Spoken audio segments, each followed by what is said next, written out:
And so it begins. Welcome to the Public Square. Wayne Shepherd here with Dave Zanotti, and Rob Walgate's at the table today, along with Melanie Elsey and Alan C. Duncan, our producer. What exactly is beginning, Dave? It's not a race to 250. What is it? Oh, it's a debate. Okay. It's a debate, Wayne, and it's so many other things as well. But I want to just welcome everyone into the Public Square. And what's about to happen here, I think, might be going on for a good year. Okay.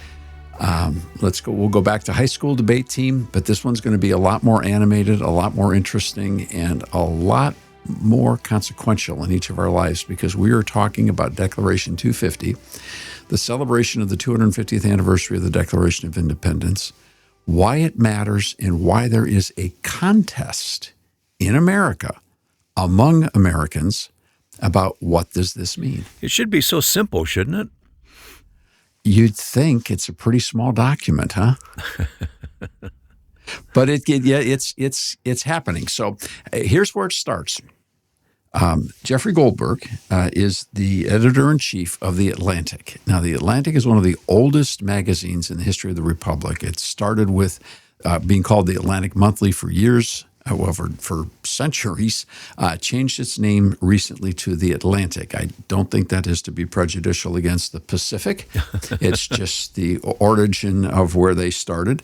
It is pretty much viewed as one of the bastions, if not the fountainhead, of where intellectual conversations and thinking happens that turns into publications that are dramatically influential at places like NPR, PBS, Comcast, Universal, NBC News, and so many of the traditional concentration of media sources that would be considered, I would say, to the left in the American political spectrum. Now, everyone's going to argue about being labeled.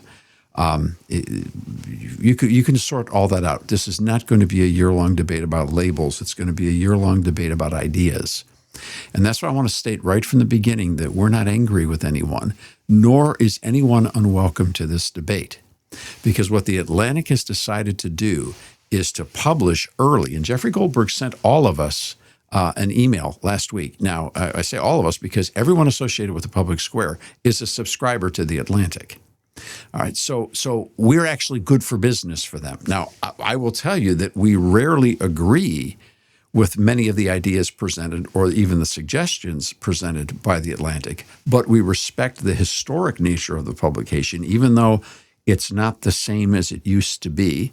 And we understand the money powers that are behind it, who supports The Atlantic. We get it. We've been studying them for years. We talk about them not just on this program, but across all of the radio networks that the Public Square is on, particularly your morning show with Michael Del Giorno, as well as the Public Square and all of the affiliated pieces and parts that we work with in media. They make news because they dispense ideas, and they have a network of people around them, of people who are credible scholars, who have credentials, and it doesn't necessarily make them right, but they've spent a long time studying this stuff. And so they're to be dealt with seriously, not scoffing or mocking, but seriously. And so we intend to take on their ideas, because what's happened is they decided, Jeffrey Goldberg sent us out this email and said, hey, the 250 is coming up, and we've decided to go early because we feel that we're going to be overwhelmed by all the other media that's coming out there about this, so we want to get out early. Well, that's a really good idea. We actually did that memo to our team about a year ago. Yeah, I think I know somebody who beat him at it. Because he's right. This subject is so important that it takes more than 7 months to discuss. So we've been at it all year long. And so we want to welcome The Atlantic into the conversation, and particularly welcome them into the debate. And the reason that we want to do that is because we can see from their very first entry into this conversation, the November edition, which we have advanced copies of as subscribers, and we have already cataloged. They've been laying this out, chapter 1, 2, 3, 4, and 5, one day, next day, next day, next day, next day. I mean, this is a big deal. Wow. They sent out a press release. I'm sure you saw it. It went out it was in their press release was then rebroadcast on MSN, the network. So, I mean, this is a really big deal for them. It's like advertising the sale of your property, man. They've got it all out there all over the place. So they're making a very big deal of this, and we're joining in watching every single step and reading every single article. And the key is this, Wayne. This is a project they are calling the Unfinished Revolution. Their title of this month's publication, their key anchor publication on their project for the celebration of the 250th anniversary of the Declaration of Independence, is titled The Unfinished Revolution. And that's where the conversation begins. Well, it's interesting to me, the Atlantic, and we've discussed the Atlantic on this program numerous times, but when we talk about the Declaration, when we talk about the Constitution, it needs to be applicable in more than only the 250th anniversary. Like, this is something that they should be talking about throughout the years, not taking a look back at it now at 250 and saying, hey, what should things look like? How would they be different? That was the first thing that jumped at me is this somewhere, are they treading into new territory, new water than where they usually are, especially for some of the scholars they brought forth to write a couple of these first articles? Well, what do they mean by unfinished? There's the question, Wayne. In fact, before we get to unfinished, let's ask the question what they mean by revolution. Okay. All right, we're talking about celebrating the Declaration of Independence. And of course, the first thing that comes to mind is not a musket. The first thing that comes to mind is a document, right? We've all seen it. Anybody seen National Treasure? I mean, we've seen what happens when you try to steal the Declaration of Independence, right? Yeah, okay. Create a lot of chaos. I remember the last time I watched National Treasure, I actually did a radio show from the school bus, if you remember. I was chaperoning a group of 8th graders to Washington, D.C. as National Treasure was playing on the bus, so doing an interview with all of you as we were headed to D.C. to see the Declaration. It seems to me like they're shooting an arrow trying to hit a target, and they missed the target because they're talking about something very different than the Declaration of Independence. The Declaration was a declaration. It wasn't an ongoing 200. We're not still declaring our independence. We declared our independence past tense in a final way. So I think they're celebrating or trying to put the focus on something other than the Declaration. Yeah, it's long been said, that in order to form a more perfect union, that we're still working on it. That's almost what they're almost using that terminology, but referring it to the revolution rather than something that we need to walk out in our daily lives as citizens. Well, and it's very important to recognize that language, and I know you know this, Alan, is not from the Declaration. Right. That language is from the Constitution. And so there's two very different documents here, and so we're clouding the imagery right from the start. Well, we do also say that those documents are best friends. They're friends, but they are separate.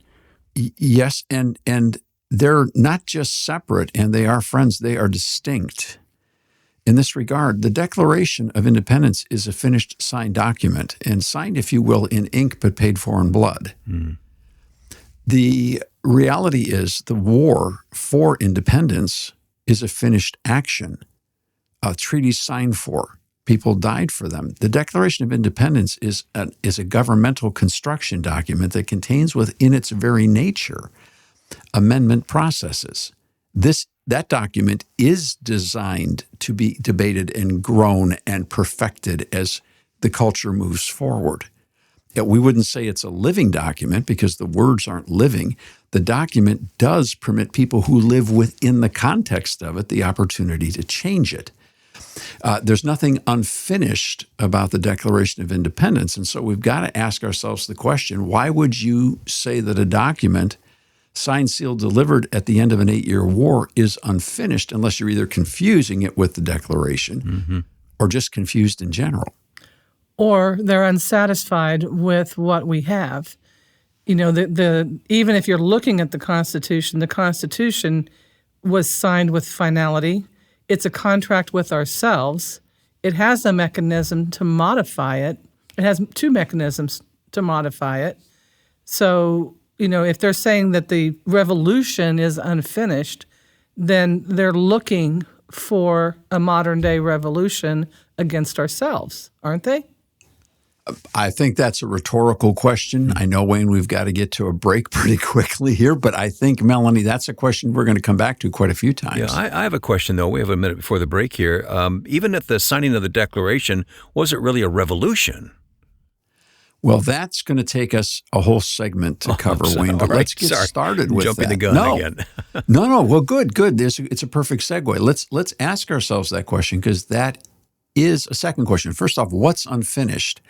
Well, if we're talking about the Constitution, I can understand there's a continuing improvement provision that's involved, so we can say that it will never be finished. It will always be we, the people, figuring out the best way to govern ourselves in a federal system. That part is a fair argument. But the Declaration unfinished? But then the bigger question, perhaps, is, was it a revolution? And if it was, who fired the first shot? Well, we've got questions and we've got answers coming up on the Public Square here today, so you stay with us. Have you told others about the existence of this radio program? And we'd love to have you spread the word about the Public Square. You can do that easily by using our website, thepublicsquare.com.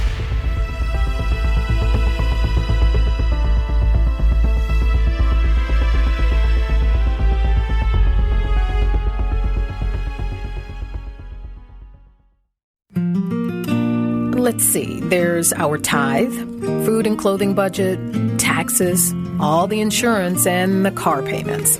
Where's the line in your budget that helps pay the bill for fixing what's wrong in America? Log on today at aproundtable.org and join the growing team that's giving every month to get America back on track. Make your monthly contribution to aproundtable.org.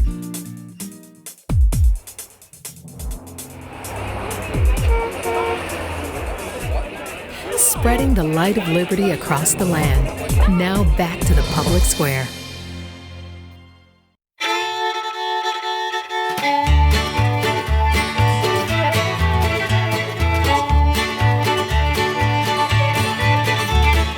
We have questions today on the Public Square. We've already identified some of them, so let's dig in here as we talk about the upcoming observance of the 250th anniversary of the Declaration of Independence.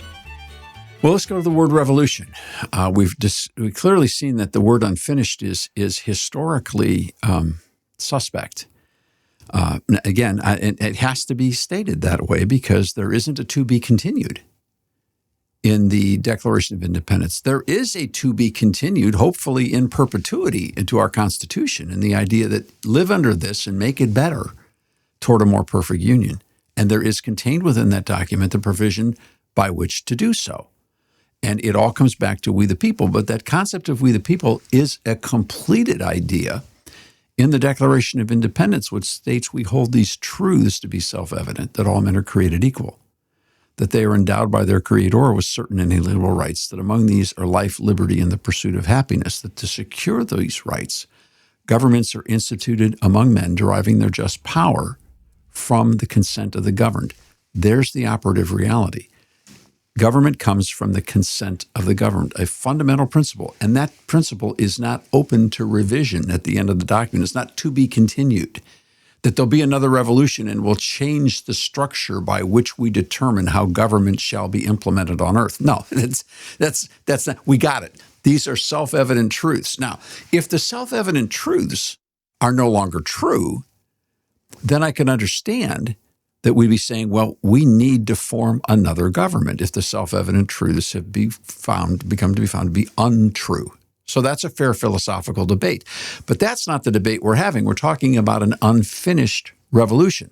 So let's go to the question of the revolution. Was it a revolution? All right. Anybody recall who fired the first shot? Isn't there some debate about this? We'll go back to Lexington Green, April 19th, 1775. Should we take a poll? How many think it was the Brits? How many think it was the Americans? How many would say, I'm not sure, I don't know? Well, isn't an equally important question as to where the first shot was fired? It wasn't on the soil of Great Britain. It wasn't us going over there saying we're going to have a war with you here in order to gain our independence, or is that not a question that we should even consider? Well, of course, we have, because what is a revolution except the attempt to overthrow an existing form of government? Which we and did so not. let's ask ourselves this question. The ships were sailing in which direction with armed troops? From England to the United States, or from the States, the colonies, to England? Who sailed to England with cannon and rifle and started to shoot Brits for the purpose of destroying their government? That No would be zero ships, zero ammunition, heading over toward England. None. Who called in writing and published writing for the destruction of the British government as it existed for the citizens of Great Britain? Nobody. No one. So how does it fit in the definition of a revolution? Well, that's what we were talking about this in our earlier staff meeting. When did that terminology even come into play? I don't think that the revolution was a term during the time. That seems like something that was added later on to those events. Well, it's an affectionate term in the period of the time after the American War for Independence, which was the terminology. And let's make a couple of points about this. The first is the founders, the folks that wrote the Declaration of Independence, and the people who supported them. This was in Congress, meeting in the Continental Congress, and those delegations represented people. The people they represented were attempting, with a series of grievances, to change the status of their citizenship with Great Britain. They viewed themselves as second-class citizens, not because they were being taxed. Everyone was being taxed. What they were objecting to was the fact they did not have a seat at the table. They did not have representation as full subjects of the crown, citizens of Great Britain. They had no representation. They had no one in the House of Lords, no one in the House of Commons. They just basically took orders and executed the orders. End of conversation. They wanted to be full citizens. If anywhere during the debate that broke out in this country from 10 years before the revolution to 5 years into the revolution, if anywhere along the debate Great Britain had said, we want to sue for peace, and what we actually want to give you is full citizenship, and all the complaints that you have addressed in this declaration, we will now meet, and you'll be fully vested with representation, the Brits could have done that and ended the war. Because it wasn't a revolution. It was an argument that broke out into armed conflict. And we don't even know who fired the first shot. So you can't call it a revolution to overthrow a government or to overthrow a form of government, because it was not. We started with a declaration which G.K. Chesterton rightly called the American Creed, a statement of beliefs. We hold these truths to be self-evident.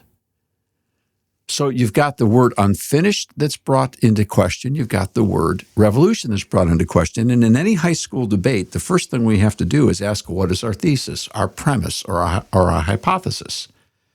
Then we must agree upon the definition of terms.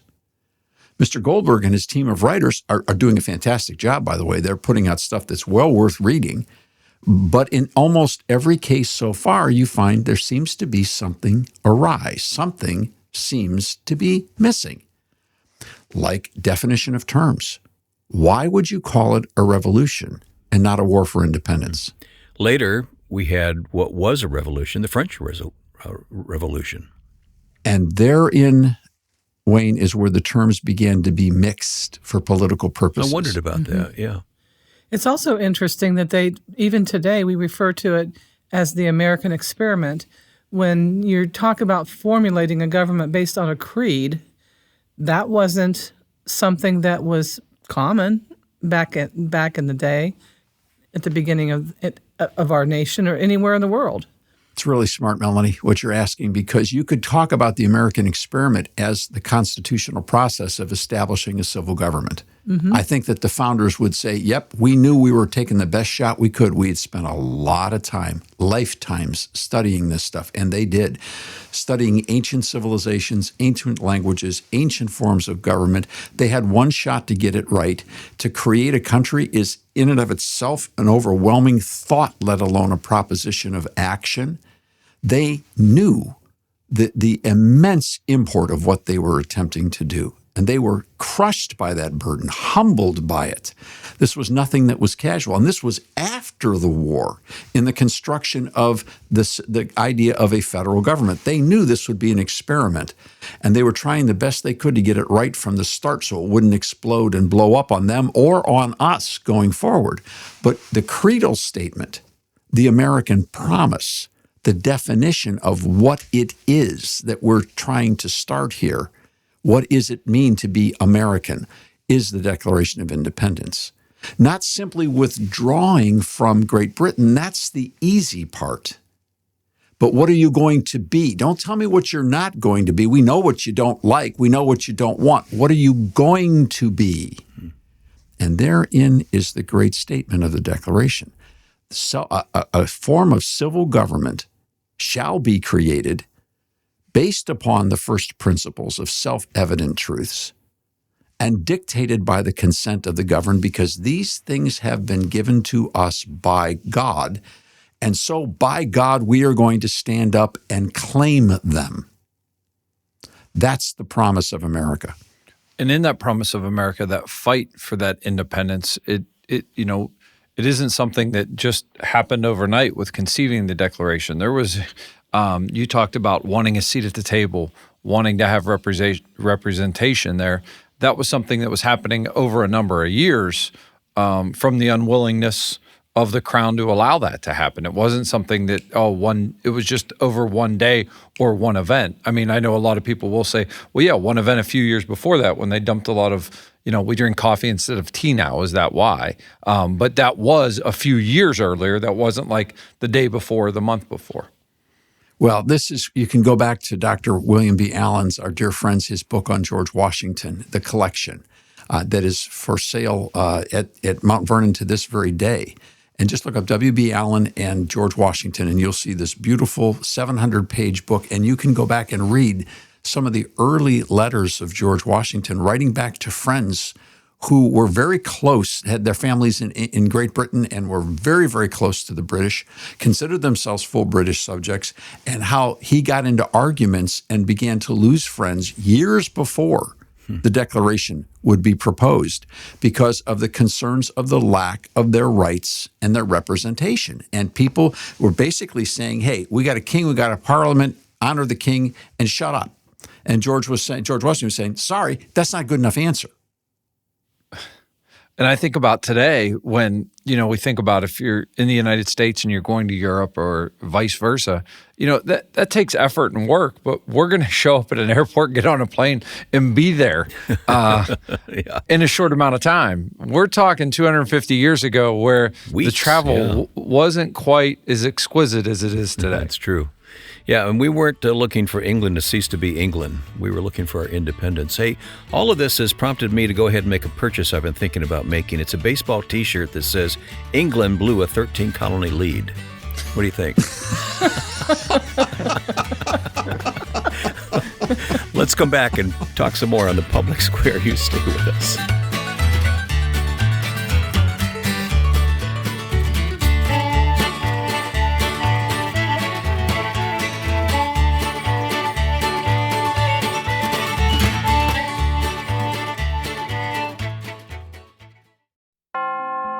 If you count the words of the Declaration of Independence, every word on the page, the total count is 1,458 words. The word revolution never appears in the Declaration. For a free copy of the Declaration, please visit thepublicsquare.com.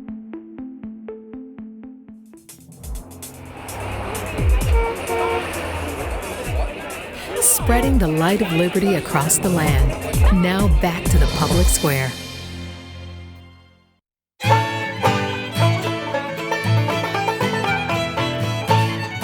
With you on the Public Square today, Dave Zanotti, Rob Walgate, Melanie Elsey, Alan C. Duncan is our producer and at the mic, and I'm Wayne Shepard. We're talking about Declaration 250 and some other thoughts that some other people have about looking ahead to the 250th anniversary of the Declaration of Independence. Well, let's go back, Wayne, to Jeffrey Goldberg, the executive editor of The Atlantic, in his email that he sent out introducing all of this November episode and edition of The Atlantic and where they're going for the next year. The Atlantic, this quote now, the Atlantic does not make the mistake of downplaying the Declaration or the events of 1776. You will see that we are not simplistic, jingoistic, or uncritical in our approach, but we are indeed motivated by the idea that the American Revolution represents one of the most important events in the history of the planet, and its ideals continue to symbolize hope and freedom for humankind. Now, we have to understand something. The revolution does not carry within it, first off, historical accuracy and terminology.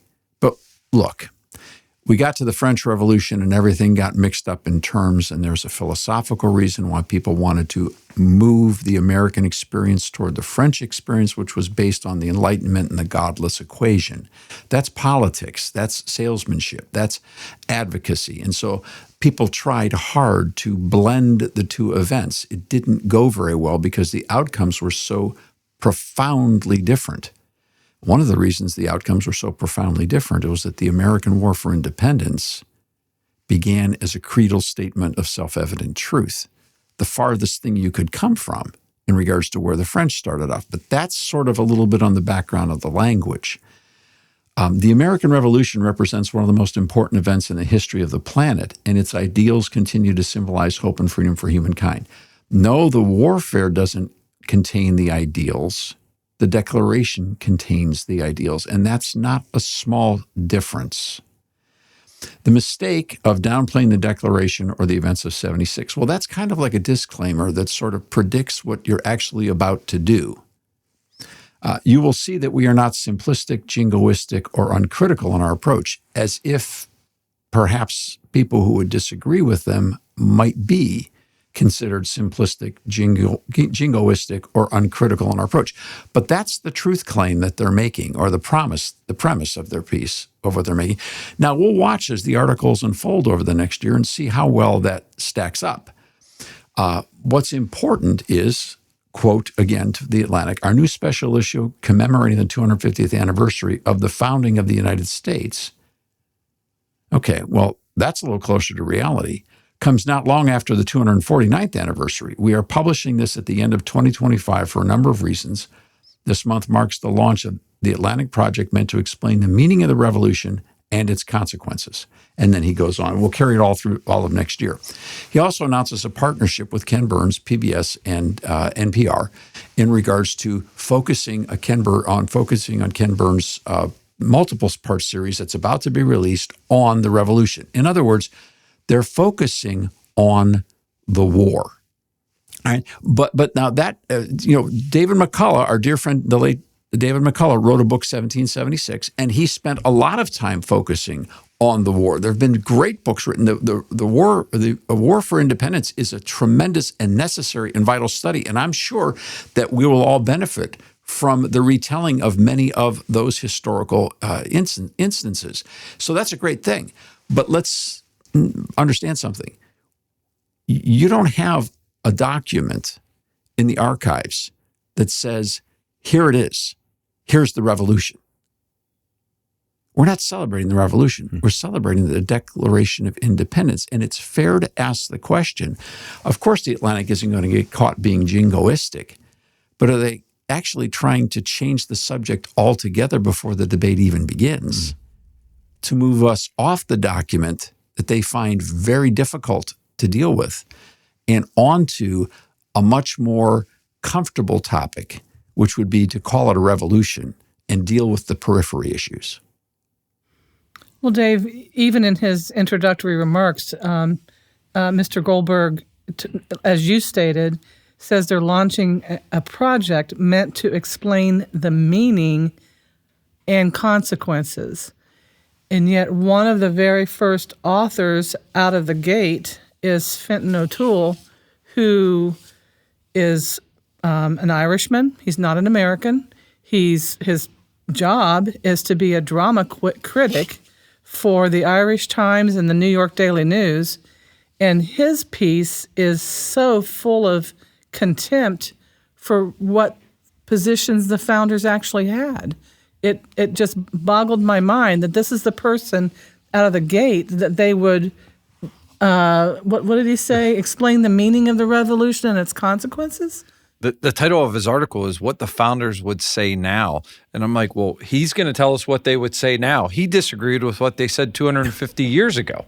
But now we're going to listen to what... Is he asking a question or making a statement in that title? Could you say that again?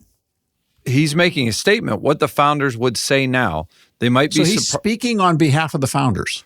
That's the way I read it. There's no question mark. You can't even get into the second paragraph of what he wrote, where he's describing the originalist fallacy that dominates the current Supreme Court. And he refers to the whole process of originalist positions as turning the founders into ventriloquist dummies. And then he spends his whole article turning the founders into ventriloquist dummies. He does. In Melanie, I'll even, you talk about going past the second paragraph. I'm going to go back to the first paragraph where he talks about Jefferson believing woolly mammoths must still live in the northern western parts of America. Those questions that were being asked. Think about 250 years from now. There's going to be something that we didn't know that is going to be so obvious to folks sitting around a table 250 years from now. They're going to be like, oh, can you believe in 2025 what those people believe? Well, of course you have the technology and the wherewithal, and you know it then. So, I mean, he's coming at this from this pedestal and talking down right from the beginning. It's a cheap shot. It's that because they didn't have a piece of scientific knowledge, their ideas must somehow be completely outdated. And these aren't inferred concepts. He directly said that the founders were wrongheaded and woefully misguided. Okay, help me out. You lost me, but you lost me at the name, Fintan O'Toole. Now, I've done a little study in this area. I did not know Mr. O'Toole, so Mr. Goldberg threw one past me. He had somebody waiting in the wings to publish an article that I didn't know the author, so I had to go back and do a lot of quick research on the author. And like you all, I asked myself the question, well, excuse me, why out of the box, why hitting in the leadoff position of a year-long project do you bring someone who has zero experience in American politics, has never published a book on the American form of civil government or the Declaration? Now, he is a deep, deep author. His credentials are unassailable in Ireland. And on the questions of the Irish form of civil government and Irish culture, the man's brilliant and highly awarded, not in any way to diminish his character or his capacity. I'm just questioning his relevance. Is the witness relevant? Can you imagine a debate between him and Dr. Allen? The good news is they both speak English, so it could start. But after that, where would they go? Well, yeah. And here's the example. Can you imagine? I mean, I don't think that if they were talking, he would be offended if they would bring in an American to discuss Irish history. Yeah, there you go. Ireland and the conflict between Ireland and Great Britain over the centuries. Right. Yes. He has a perspective that the founders would be perplexed, was the word he used, by the growth of oligarchy in our country. We don't have an oligarchy. We don't even have a practicing oligarchy.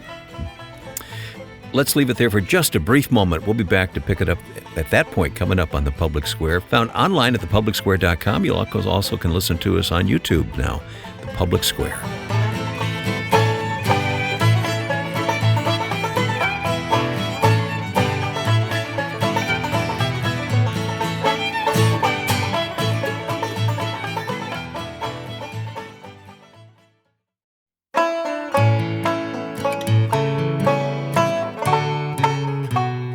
All right, just a moment ago in the Public Square, we were discussing the fact that an Irish person was critiquing our Declaration of Independence. Alan, you have a little bit different perspective on this.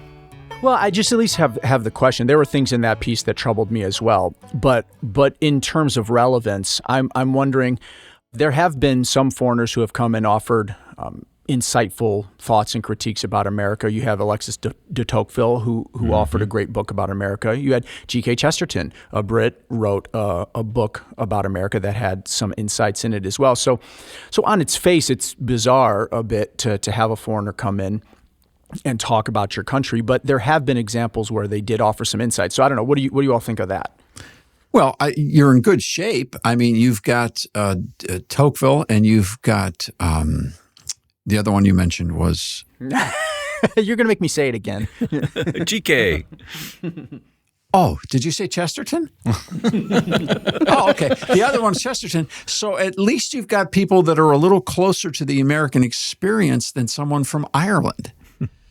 And so of course, outside critique, that's wonderful. I wish they would have had a British scholar lead off and say, this is why the Americans were wrong and we could have made it together. That, I think, would be a phenomenal point of view because there's accuracy in that.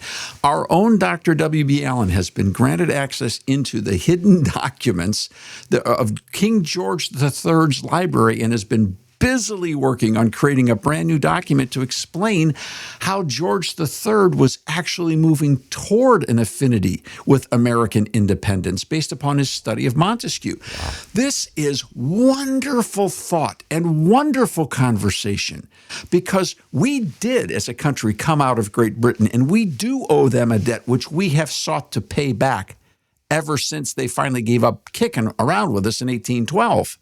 And I might say that in 1918 and 1942, a big part of that bill got paid. But it's still being paid today because we share more than just warfare. We share common ideas and common principles. Yes, we're still cousins. So I think, Alan, not only are they welcome, they should be in this conversation at every point. I would also suggest that anyone who's writing for The Atlantic in any of the articles that we talk about over the next year, and we will be talking about a lot of them, is welcome on this broadcast at any point in time or to write us. We will read their emails.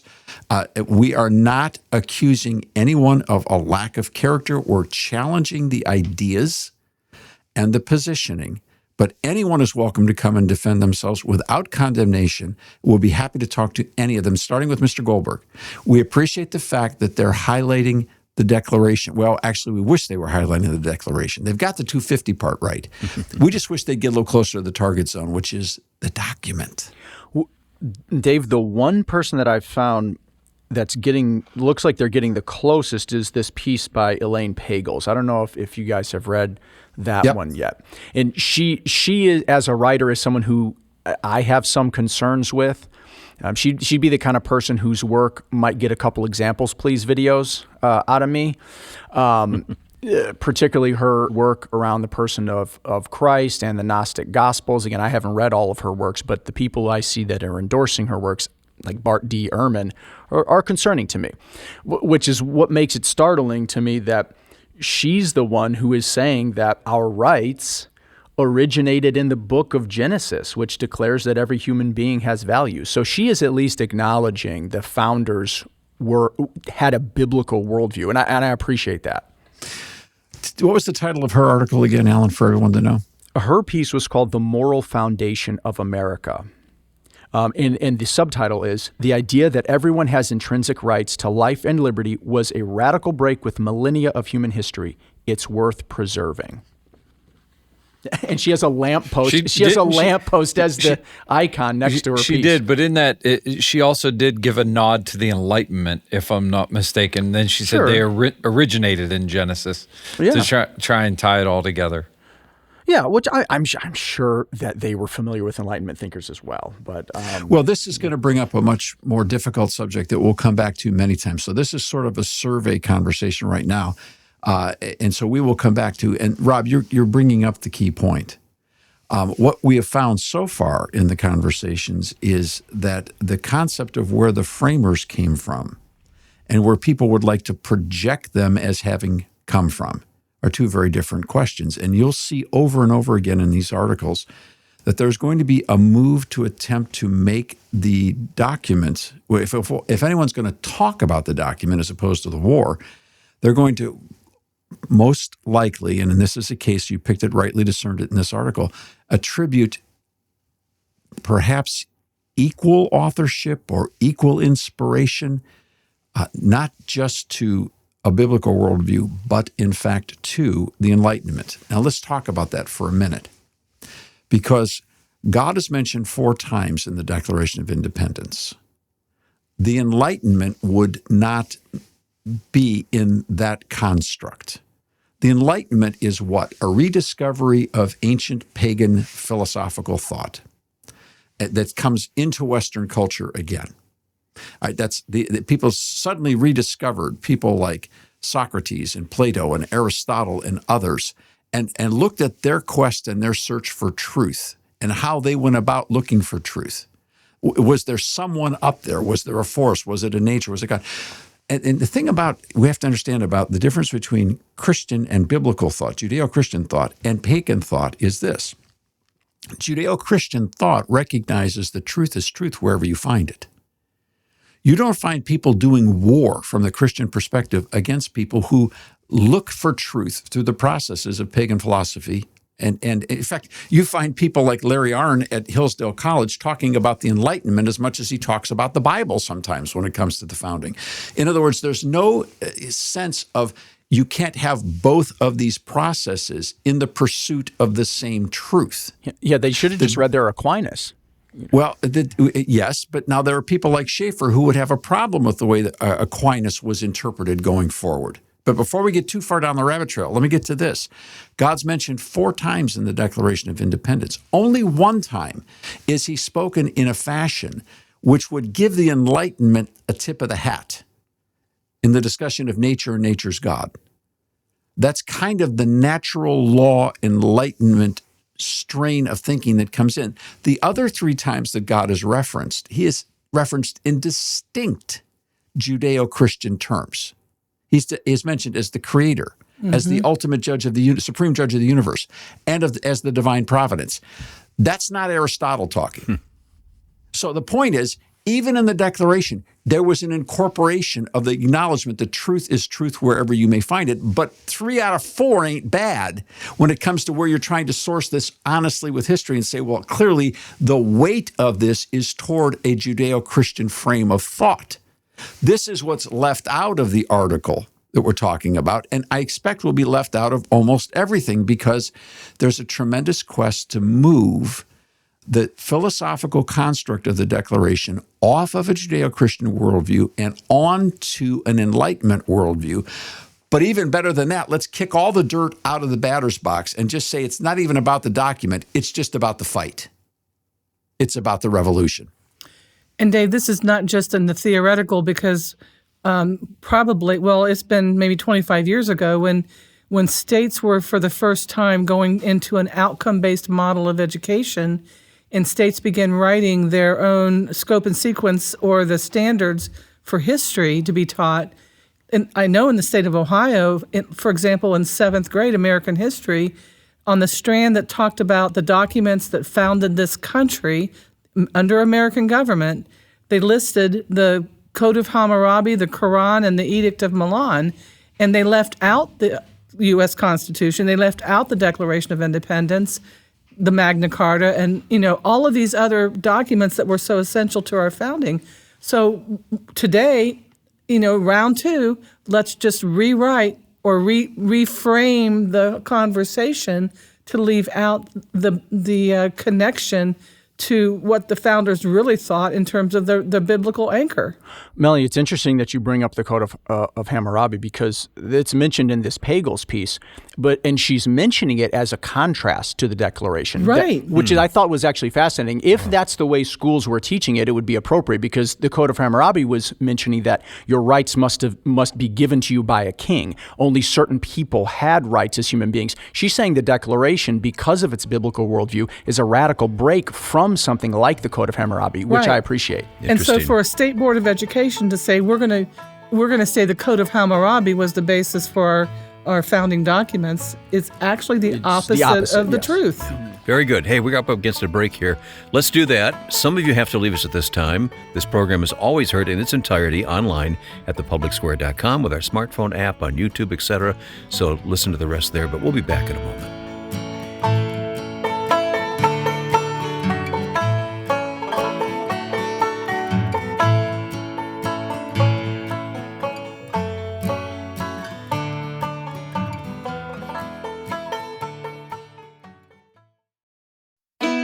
This has gone by so quickly in the public square today, but believe us, this is not the final conversation on this, Dave. Actually, this is something we're going to track for the coming months all the way up to 250, right?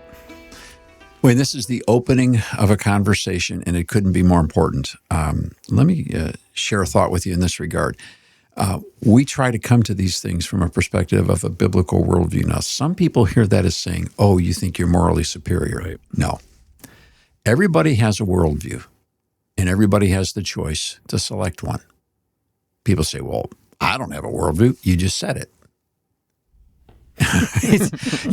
You're just trying to figure it out, which is a worldview. All right, so we all look at the world in certain ways, and we have certain prejudices and all of that sort of stuff. So no one has pure motives. That's what basically the book of Proverbs says. Show me someone who's truly pure, the King Solomon asks. We all have prejudice, we all have bias, we have all these kinds of things. One of the things you will not hear, I pray God this remains true, I ask our listeners to hold us accountable and all of our panel to do the same.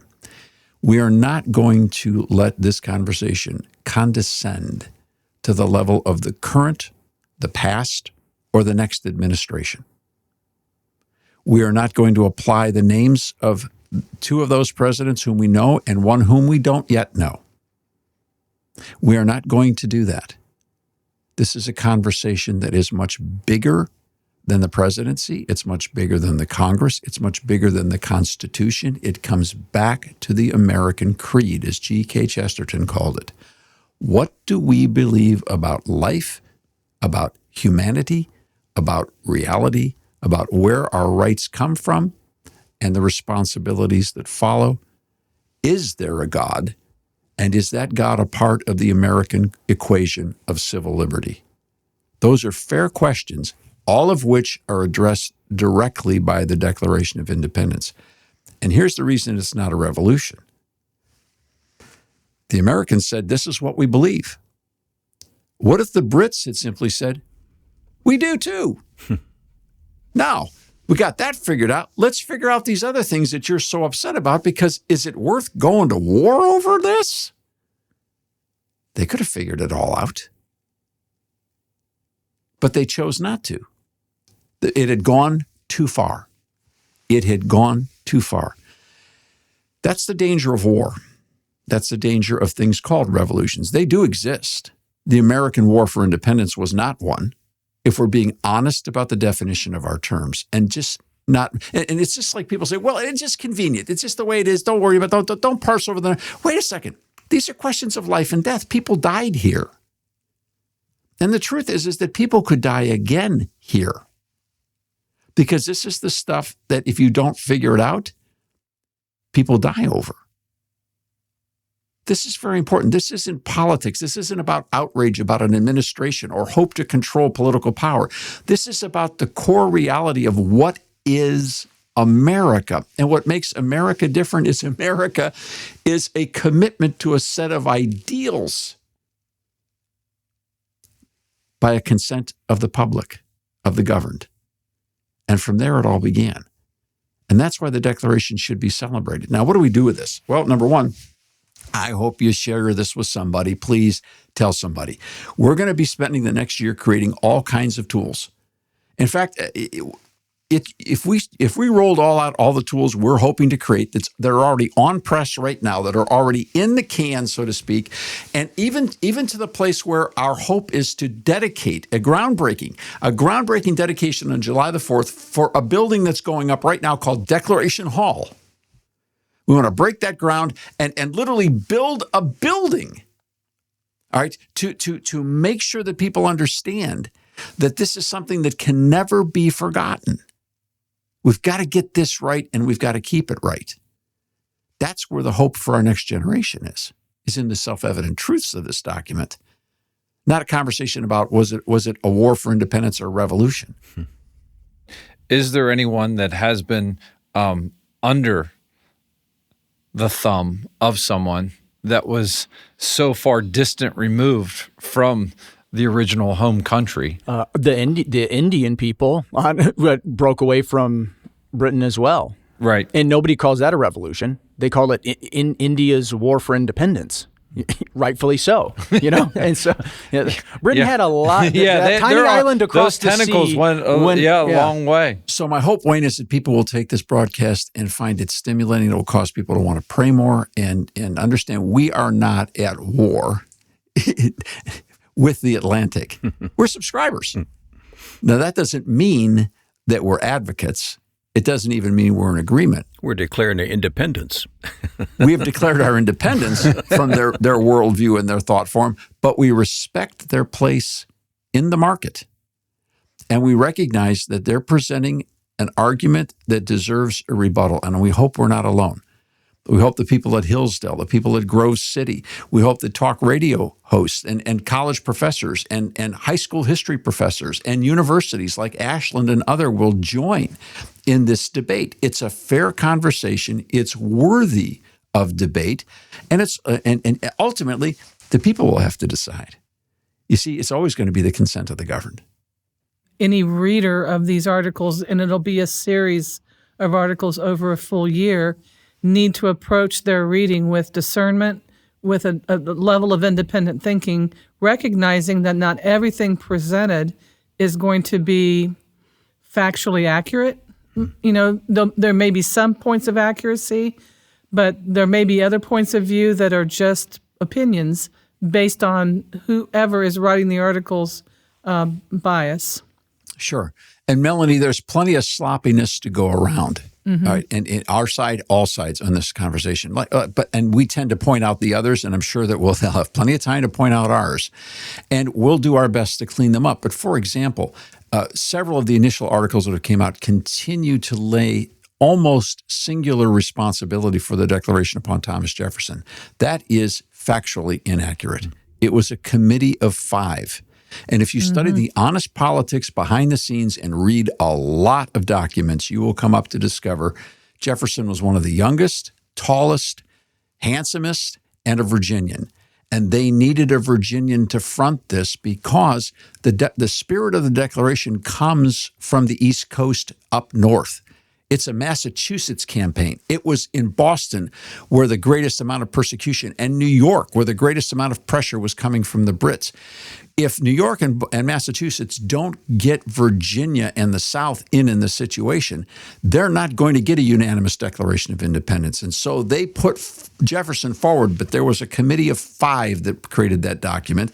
And if we really study the words and the language, we'll find that Sam Adams and John Adams had a very significant impact on this. This wasn't the unique scholarship of Thomas Jefferson by far. Some of these pieces would be a great way of teaching high school students how to parse what's presented. Yep. For example, the whole concept going back to what Fenton O'Toole was describing as ventriloquist dummies. When you talk about trying to figure out what the founders were thinking, he postulated that the founders would be appalled, or puzzled was the word he used, that we still use the Electoral College. I mean, it's such a foundational part of how we operate in our American system of elections, and yet they're trying to dispose of it as if it's no longer relevant. Well, and so far down the road from a conversation about the Declaration of Independence. Exactly. Yep. Okay. Yeah. I mean, it's just drag in. And I know that Mr. Goldberg doesn't want jingoism and he doesn't want people carrying their personal beefs into this. But there's a perfect example of somebody who just did from Ireland. Okay. Right. And so look, Wayne, if people who are way ahead of us are screaming again at the radio saying, why don't you say this? Why don't you say that? Say that. Stay tuned. Okay, stay tuned. There is more. Be patient with us. All right, good word. And thanks for listening to The Public Square. We really appreciate your support. This program wouldn't be here without it, so you know that we appreciate that very, very much. We'll see you next time.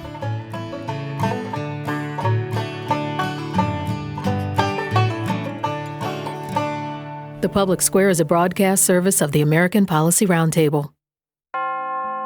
If you count the words of the Declaration of Independence, every word on the page, the total count is 1,458 words. The word revolution never appears in the Declaration. For a free copy of the Declaration, please visit thepublicsquare.com.